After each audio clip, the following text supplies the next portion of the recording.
బండ్లరావు గారు, ఇస్మాయిల్ అంతా కూడా లోక్సత్తాకి చాలా అర్థవంతమైన, చాలా పాజిటివ్ ఉండే సాహిత్యం. కాబట్టి ఇలాంటి కళాకారులకి ఆ సాహిత్యాన్ని బాగా అలవాటు చేసి స్ఫూర్తినివ్వాలి.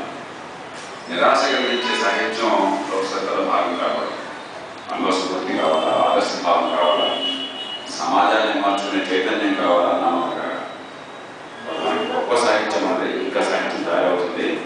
దయచేసి మనకు చిన్న కళాకారులు కానీ యువత కానీ